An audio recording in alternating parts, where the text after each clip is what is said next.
I come to Parliament, sir, as a student of history and inspired by the great founders of our republic, Mahatma Gandhi, Jawaharlal Nehru, Rabindranath Tagore, and B.R. Ambedkar.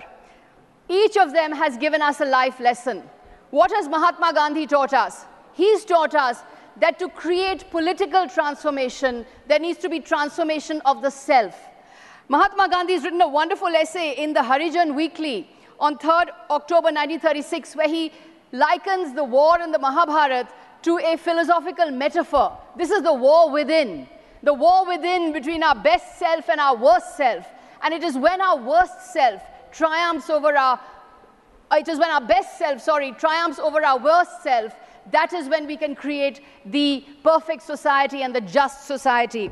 So the key to social and political transformation is transformation of the self. Let us be our best self and cast out anger and hatred. Nehru taught us that only constitutional, representative, parliamentary democracy can improve the conditions of humanity at large. No other system of government, sir, not military dictatorship, not the one-party state, not any form of dictatorial regime. It is the constitutional, parliamentary, representative democracy that can improve the condition of humanity and give justice and opportunity for all. I want to remind you that in the 1950s, Nehruvian parliamentary democracy was such that there was one star in that parliamentary system who shone and who became a colossal leader. This leader was Atal Bihari Vajpayee. He shone in Nehruvian parliamentary democracy. It was Nehruvian parliamentary democracy who made possible the emergence of Nehru's rivals. This is the beauty of parliamentary democracy. Vajpayee was a critic of Nehru. Vajpayee was an ideological opponent of Nehru, was given a stage and a platform by Nehru. Our founders dreamt big. They had the audacity of hope. At independence, we had 80% incidence of poverty. We were 12% literate. But we, yes we, poor, not literate, we would be a constitutional parliamentary democracy. What a dream, sir, what a hope. Our founders taught us that for this end, we need to inculcate the virtue of reason and rationality. When leaders propagate irrationality, when they propagate magical thinking, when they propagate superstition, when they claim to be non-biological beings, they put citizens back to a place where citizens are not able to think, not able to reason. We recall the words of Rabindranath Tagore, "Let my country be one where the clear stream of reason has not lost its way in the dreary desert sands of dead habit." What did B.R. Ambedkar teach us, sir? B.R. Ambedkar said, our political democracy will not last if at its base there is no social democracy. We cannot have political democracy without social democracy, without liberty, without equality, without fraternity in society. We will not be able to sustain our political democracy. Sir, I've been a journalist for 30 years, crisscrossing India, writing reports and writing articles. I was fiercely non-aligned and independent. Today, I'm fiercely aligned. And paradoxically, by being fiercely aligned to the right values, to the values of constitutional norms, to the values of protecting democracy, I feel I can speak the truth. Journalism once had a golden age. Fearless doyens of the free press asked fearless questions of the powerful. Look at the state of the media today. Look at the mainstream newspapers. Look at the television channels. There is one ideology that has a ferocious stranglehold. There is one school of thought that is dominant. A hidden hand is guiding the camera. A not-so-hidden hand is guiding the journalistic pen. What is happening to the media is that it has been captured. The media has been captured. Most of the legacy media cannot ask questions of the government anymore. But without asking questions, how can democracy breathe? Without telling truths to power, if journalists cannot tell truths to power, how can democracy get oxygen? Legacy media is getting suffocated in an airless, oxygenless jail. And when media is in jail, how can democracy survive? That is why I have chosen to speak today in response to the Honorable President's address on what I call the democracy deficit. I humbly thank the Honorable President of India for her address. In the address, the respected President said in para 17, the basic spirit of democracy has been greatly undermined. But undermined by who? In para 28, the Honorable President referenced the emergency of 1975. But sir, we are not in 1975. We are in 2024. How long are we going to look in the rearview mirror? How long are we going to use the sins of the past? How long are we going to use the sins of the past to condemn the present? Those who are obsessed with 1975, those who are obsessed with the emergency of 1975, if they want to oppose the emergency, why don't they bolster democracy? Why are they imprisoned in an emergency mindset? Why are they imprisoned in an emergency mindset? Why don't they set free the police? As per the 2006 Supreme Court judgment, why don't they uphold the federal principle? Why don't they make India safer for dissent? Yes. Why don't they allow the opposition a voice? Why don't they stop having a stranglehold on the democratic institutions? Yes. That is the way to oppose the emergency. But what is the point of always opposing the emergency, talking about 1975, but then doing the same thing as 1975? Yes. Implementing the 1975, imitating 1975. Those who are constantly talking about 1975 are victims of an emergency mindset, which is why we have a democracy deficit today, sir. Here are 15 examples today of India's democracy deficit. When the government shows no visible empathy to the suffering, we have a democracy deficit. When instruments of state are used for partisan ends, we have a democracy deficit. When citizenship is defined by religion, we have a democracy deficit. When the party system is attacked, we have a democracy deficit. When there are attempts made to delegitimize the opposition, we have a democracy deficit. When the free press is crushed, we have a democracy deficit. When hate speech is normalized, we have a democracy deficit. When lynch mobs are not given exemplary punishment, we have a democracy deficit. When official speeches do not mention ever by one word the name of a state which has witnessed civil war for over a year, when that name of that state is not mentioned, when Manipur is not mentioned, we have a democracy deficit. When those in power are not accountable, we have a democracy deficit. When individuals believe they are bigger than institutions, we have a democracy deficit. When citizens are not told the truth, we have a democracy deficit. When the federal principle is buried, we have the democracy deficit. When we don't celebrate religious pluralism as India's greatest strength, we have a democracy deficit. When protest is criminalized, we have a democracy deficit. A quick expansion on all of these.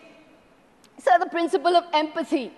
To quote Shakespeare, the quality of mercy is not strained. It droppeth like the gentle rain from heaven.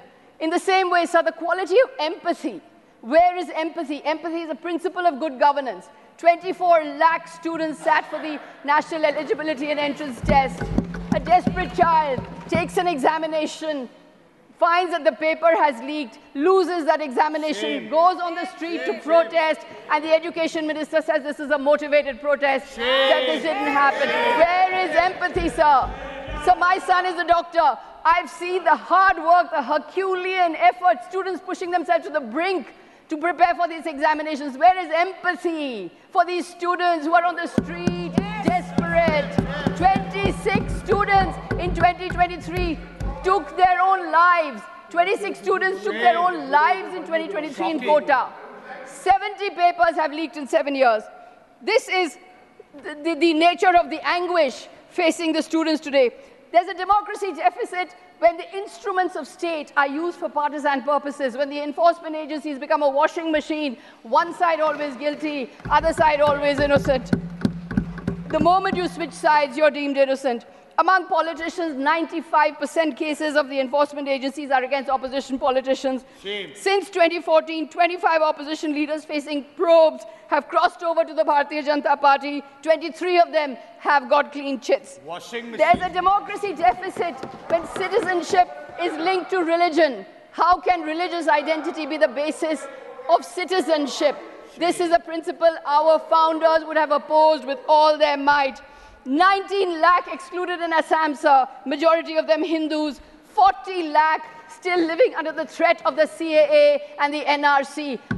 lakhs of people worried that an unconstitutional law is taking away their lives, taking away their liberties, taking away their homes, taking away their universe because of an unconstitutional law imposed from above. There's a democracy deficit when the party system is attacked. With allurements and inducements, parties are broken, governments are toppled, administrations are brought down. 9 governments in 9 years. Shame. There's a democracy deficit when attempts are made to delegitimize the opposition. You don't just want to win, you want to delegitimize the opposition completely. Khan Market gang, Tukre Tukre gang, Latians gang. Why this name calling of the opposition, sir? The opposition is a established and a part of the democratic system. The opposition is very much part and parcel of the parliamentary democratic system. In a democracy, the people are sovereign. When the sovereign people vote for the opposition, how can those elected representatives be considered illegitimate? How can they be delegitimized? This is not the politics of democracy. This is authoritarian populism. This is strongman politics. It's not enough to win. You want total domination. This year, the voters have cut you to size and, in fact, voted for the opposition. There's a democracy deficit when the free press is crushed. As I mentioned earlier, India ranks 159 out of 180 in annual World Press Freedom Index released by Reporters Without Borders. India's press freedom has fallen 19 places since the BJP-led dispensation came to power in 2014. In para 26, the Honorable President of India said in her address that in the era of communication revolution, disruptive forces are conspiring to weaken democracy. But who is weakening democracy in the media, sir? The democracy is being weakened by an overbearing government which is guiding, manipulating, terrorizing, muzzling, threatening journalists. I was shocked to see that journalists are not allowed, accredited senior journalists today are not allowed in the precincts of parliament. This is truly shocking for a parliamentary democracy. There is a democracy deficit when hate speech is normalized, when hate speech against religious communities is normalized and made acceptable, and those who are responsible for this hate speech get state protection.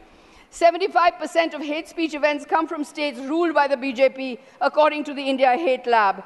There is a democracy deficit when lynch mobs are not given exemplary punishment. Does the government care that 3 men died in a horrific case of mob lynching in Chhattisgarh earlier this month?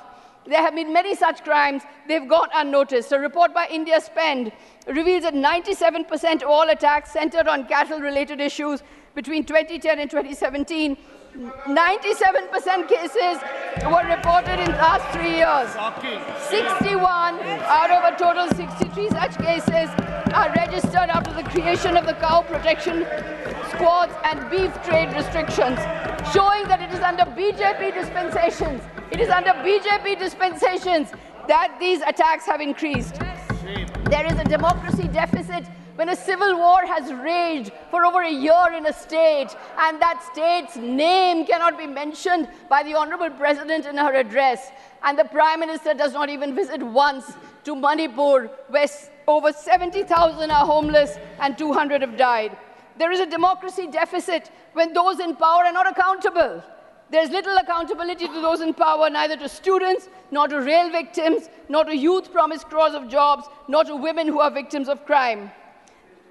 There have been 244 consequential train accidents between 2017 and 2022. Does the government care? The percentage of tickets, the BJP was proudly proclaiming that it's brought in the women's reservation bill, but the percentage of tickets given to women by the BJP this time is just about 15%. All India Trinamool Congress has given almost 30% tickets to women. 38% of our MPs are women. There is a Bengal model of women's empowerment that should be emulated across India, because in Bengal, leaders are accountable for their promises. There's a democracy deficit when individuals believe they're bigger than institutions, when there's arrogance of power. Gandhi believed the means must be good for the ends to be good. Gandhi called off the 1922 movement of Chauri Chaura Sir, today, power has become performative. Power exists only for itself. Power is projecting Thank you, Sagarika. seaplane Time is rides, already deep over. sea dives. Power is not being used for the people.